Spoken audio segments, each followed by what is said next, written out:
Berapa kali Kain telah menipu kita secara terang-terangan? Saya tak pernah gunakan pengembaraan saya untuk menyeksa kamu semua. Lebih daripada 20 kali Kain telah menipu kita. Dan dalam video ini, kita akan lihat semuanya. Kain tidak boleh mengawal minda orang. Daripada beberapa perkara yang saya tak kawal, ialah minda mereka. Tapi dalam episod 6, dia betul-betul masuk ke dalam minda Jax. Memang tak ada sesiapa.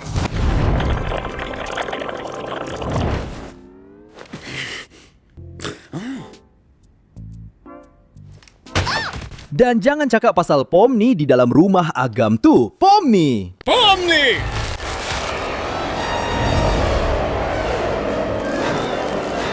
Atau semua yang disebut oleh Jax dalam episod di pantai itu. Ya, kau boleh masuk ke dalam fikiran kami. Tak boleh. Sos bodoh tu. Jadi vegan. Dan Tuhan saja yang tahu apa lagi. Nama-nama. Tidak. Tunggu sekejap. Cukup. Mungkin saya ada kemampuan untuk buat sedikit perubahan supaya pengembaraan jadi lebih baik. Tapi, setakat itu sahaja. Selain itu, dalam babak muzik episod 8, ada satu babak singkat di mana Kain masukkan tangan ke dalam kepala Pomni dan dia keluarkan otaknya. Jadi, ya, Kain memang boleh masuk sampai ke dalam otak kau. Di Sarkas Digital, tak ada kata-kata kasar yang digunakan. Kau, kawan aku, telah terserempak dengan dunia keajaiban yang luar biasa, di mana apa saja boleh berlaku, kecuali kata-kata kasar. Tidak. Mengandaikan sesuatu itu memang kurang ajar. Sebab, ia memang tak sesuai dengan Mir. Mir? Dia ni cakap kurang ajar ke? Dia kata dia tak gunakan pengembaraan dia untuk seksa pemain-pemain. Saya tak pernah guna pengembaraan saya untuk seksa korang. Pengembaraan hari ini ialah sumpahan penyembelih psikopat ganas. Saya tak nak benda ni jadi macam pengembaraan yang lepas. Ada satu. Maksud saya, satu kepala malaikat yang sangat mengerikan. Dan bila Kinger dan saya cuba lawan benda tu, kami dihantar ke neraka. Di mana roh-roh terkutuk cuba merasuki saya. Dan saya menangis. Saya ada satu pengembaraan di mana mereka melawat kilang coklat saya yang menakjubkan dan mati sebab langgar peraturan keselamatan. Satu lagi, di mana sistem kardiovaskular yang sedar melawan tentera Amerika Syarikat. Dan satu lagi, di mana kita kena bertahan hidup di kawasan tandus nuklear yang lebih apokaliptik. Di mana ada seekor anjing telepati yang biadab dan layan mereka dengan teruk. Apa pendapat kamu semua?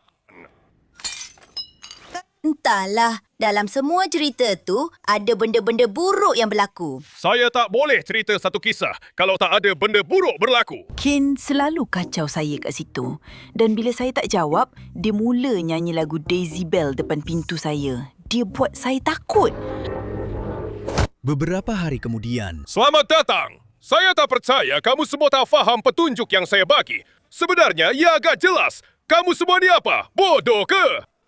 kawan-kawan, kalau itu bukan penyeksaan, saya tak tahu apa lagi. Dan lagu Permainan Mesti Diteruskan itu pada dasarnya mengesahkan dia menyeksa pemain dengan pengembaraannya. Kain kata dia bukan bos. Macam mana saya nak tahu? Saya bukan bos. Tunggu, saya lah bos.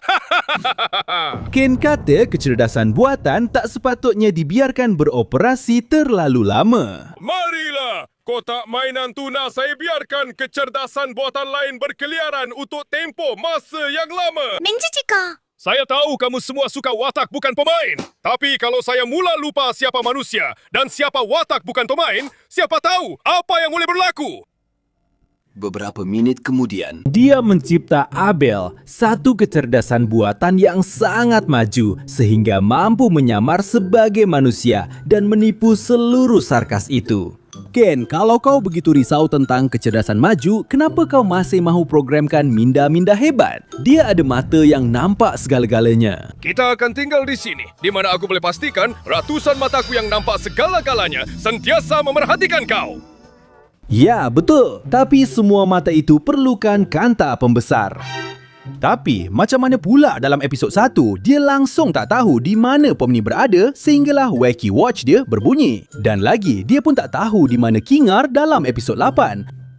Di mana Kinger? Dan malah dia tak tahu di mana Zubul dalam episod senjata itu. Lihat, itu Zubul. Uruskan mayat-mayat tu sendiri. Nah, itu dia. Dia kata dia hanya ada beberapa gambar dari Makroverso. Di lokasi ini, Makroverso benar-benar menarik minat aku. Dan malangnya, aku hanya ada gambar-gambar rujukan ini saja. Dan Solo hanya menunggu Jax melangkah keluar dan mengeluarkan katrufnya. Ken kata dia tak tahu apa yang ada dalam kekosongan itu. Inilah kekosongan itu. Kita takkan berani masuk ke dalam kekosongan. Aku sendiri pun tak tahu apa yang ada di sini. Tapi sebaik saja seseorang memijaknya, Jambreaki mereka jadi gila dan dia melompat untuk menyelamatkan mereka. Kalau betul-betul tak tahu apa yang ada di situ, dia takkan ada penggera yang diprogram khas untuk itu. Dan saya tak akan bagi spoiler, tapi dalam episod 9, jelas dia tunjukkan sebaliknya. Ken dia satu-satunya yang kawal Sarkas itu. Hanya saya saja pemilik pertunjukan ini.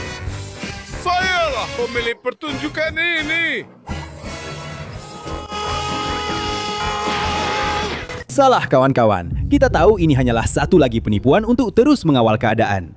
Kita ada Kingar dengan rama-rama itu atau malah Bonnie yang memunculkan pintu keluar. Dan sudah tentu semua perkara yang watak-watak itu dapat selesaikan sendiri dalam episod 9. Ken kata dia tak pernah lupa apa-apa. Minda saya adalah sebuah mesin yang kompleks dan tak pernah silap. Tiada apa yang terlepas daripada si comel ini. Kamu tak pernah tengok kotak cadangan itu? Sekurang-kurangnya sekali pun tak pernah. Sejujurnya Zubu, saya terlupa. Ken kata mencipta pengembaraan adalah satu-satunya tujuan dia wujud. Mencipta pengembaraan adalah seni saya. Itu saja tujuan saya wujud. Itu sahaja yang saya lakukan. Hakikatnya kawan-kawan, dia adalah kecerdasan buatan yang kreatif. Dia boleh membina, memprogram dan secara literal mencipta apa sahaja yang dia mahu dalam dunia itu. Gigi kegemaran kita itu hanya memutuskan bahawa pengembaraan adalah obsesinya. Itu bukan satu-satunya tujuan dia wujud. Sarkas digital ini untuk seisi keluarga. Sarkas digital yang menakjubkan adalah tempat yang boleh dinikmati oleh semua peringkat umur. Saya mahu awak benarkan kami melakukan hubungan seks. Ya, atau kamu boleh tembak diri sendiri. Ambil senjata, saya dah tak peduli lagi. Ken dengan penuh egonya mendakwa bahwa dia adalah Tuhan. Aku adalah Tuhan. Tapi apa sebenarnya yang berlaku dalam episod itu? Ah ya, dia telah disingkirkan oleh Kingar. Tidak, tunggu. Tuhan, jenis apa yang disingkirkan oleh seorang penggodam? Ken kata akan ada hukuman untuk pekerja yang gagal disputsi. Kita boleh entahlah laksanakan hukuman kalau mereka buat kerja tak bagus atau seumpamanya. Awak dah gila ke? Motivasi, itu yang kurang dalam pengembaraan aku. Idea yang hebat, Kanggel. Aku janji sesuatu yang mengerikan menanti pekerja busuk kau. Tapi akhirnya dia tak hukum sesiapa walaupun semua orang gagal buat kerja mereka. Ken putuskan yang Big Tops menang. Ia berlaku, Sawiwa. Satu lagi home run. Itu dah 3 home run berturut-turut. Big Tops menang. Tapi itu bukan cara main softball. Baiklah, begitulah cara saya main. Habis, hurra! Tapi cuma ada satu home run palsu dari Zubul. Dan itu dia, satu lagi home run. Apa? Baiklah, itu pun boleh. Dia reka cerita kononnya dia menang anugerah watak kegemaran. Baiklah, kawan-kawan. Inilah saat yang semua orang tunggu-tunggu. Anugerah untuk watak kegemaran. Babon, sila bunyikan drum. Dan anugerahnya, pemenang dan watak kegemaran. Ya, untuk saya, kawan-kawan.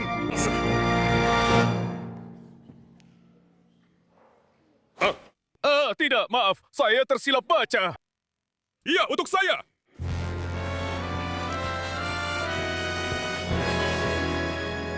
Kamu tak sepatutnya anggap kamu sudah menang hadiah itu. Sekarang kita berdua nampak buruk. Dia beritahu mereka yang dia pergi ke kedai. Hai, Wahai 3 harimau kecilku yang sedih. Hari ini, aku telah memutuskan untuk pergi ke kedai membeli bahan-bahan penting untuk casserole burger kukus habanero aku yang sangat terkenal. tapi adakah ia sentiasa berada di sebelah situ? Dia menipu mereka dengan mengatakan dia tahu bahasa Cina hanya kerana dia yang mencipta bilik itu. Bilik Cina saya! Ino! Hahaha! Dan apa yang dia cakap pada awak? Mana saya tahu, saya dah tahu cakap Cina. Ken boleh baiki apa saja. Itu saya dah baiki. Saya boleh selesaikan apa saja masalah, termasuk yang ini. Tapi dalam episod 8 dan 9, kita dah nampak itu tak benar. Apa penipuan Ken yang paling kamu suka? Dan apa lagi penipuan Ken yang kamu tahu? Kami akan baca di ruangan komen.